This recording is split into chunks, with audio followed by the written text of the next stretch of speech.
আজ পঞ্চগড়ের তেঁতুলিয়া আবহাওয়া পর্যবেক্ষণাগারে দেশের সর্বনিম্ন তাপমাত্রার রেকর্ড হয় 10.5 ডিগ্রি সেলসিয়াস।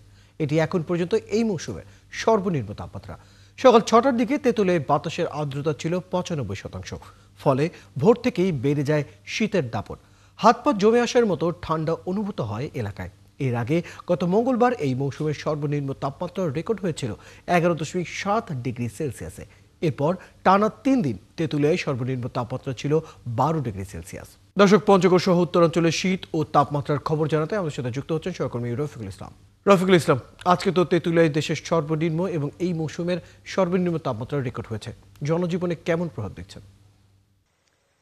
ফয়সাল, ধন্যবাদ আপনাকে। আপনি জানেন যে আজকে সর্বনিম্ন তাপমাত্রা সকালে এটা রেকর্ড করা হয়েছিল 10.5 ডিগ্রি সেলসিয়াস। অর্থাৎ এই শীত মৌসুমে বলা চলে যে আজকে তাপমাত্রা সর্বনিম্ন। তবে এর আগে গত 2 সপ্তাহ তাপমাত্রা ছিল 12 থেকে 13 ঘরে কিন্তু। তবে হঠাৎ করেই আপনার প্রায় 1.5 ডিগ্রি 2 ডিগ্রি সেলসিয়াস নিচের দিকে নেমে এসেছে। তবে এই অঞ্চলে একটা দরিদ্র জনগোষ্ঠী আছে, 2 লক্ষ প্রায় শ্রমিক রয়েছেন, পাথর শ্রমিক, নদী থেকে পাথর উত্তোলন করে, পাথর কোয়ারি, এছাড়া চা শ্রমিক রয়েছেন। আসলে শীত আসলে সাধারণত এই শ্রমিকগুলো একটু বেশি দুর্ভোগে পড়ে যায়, কারণ তারা শীত কষ্ট করে তাদেরকে কাজে যেতে হয়। আবার কখনো কখনো যদি খুব অতিরিক্ত কুয়াশা থাকে সেই সময়টা কিন্তু তারা কাজে বের হতে পারে না। ফলে একটা অংশ দেখা যায় যে শীতে প্রায় যদিও 3 মাস শীত থাকে, এর মধ্যে দেখা যায় যে 2 মাসেই কিন্তু সাধারণত এই শ্রমিকগুলো একটুখানি খুব কষ্টের মধ্যে পড়ে। বিশেষ করে রাত যাপনও করতে তাদের কিন্তু খুব কষ্ট হয়। তো এক্ষেত্রে জেলা প্রশাসনের পক্ষ থেকে আসলে শীত বস্ত্র যে বিতরণের অবস্থা, শীত বস্ত্র বিতরণ, সেটা কিন্তু প্রক্রিয়া শুরু হয়ে গেছে।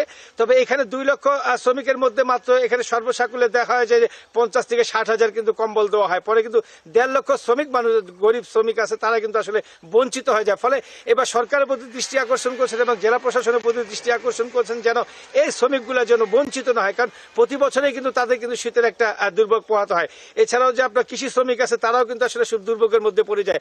তবে বর্তমান আসলে এইবার একটু ব্যতিক্রম গেছে যে আসলে ডিসেম্বর মাসে যে পরিমাণ শীত হওয়ার কথা ছিল শুরুতেই, কিন্তু সে পরিমাণ শীতটা কিন্তু নাই। তবে শীতটা কিন্তু ইতিমধ্যেই শুরু হয়ে গেছে, তাপমাত্রা সেভাবে কিন্তু কমতে শুরু করেছে। তবে আবহাওয়া অফিসের সাথে আমরা কথা বলেছি, আবহাওয়া অফিস আমাদের যেটা জানিয়েছেন যে হয়তো ডিসেম্বরের মাঝামাঝি পর থেকেই এখানে সাধারণত মৃদু থেকে মাঝারি ধরনের শৈত্যপ্রবাহ বয়ে যাওয়ার সম্ভাবনা রয়েছে।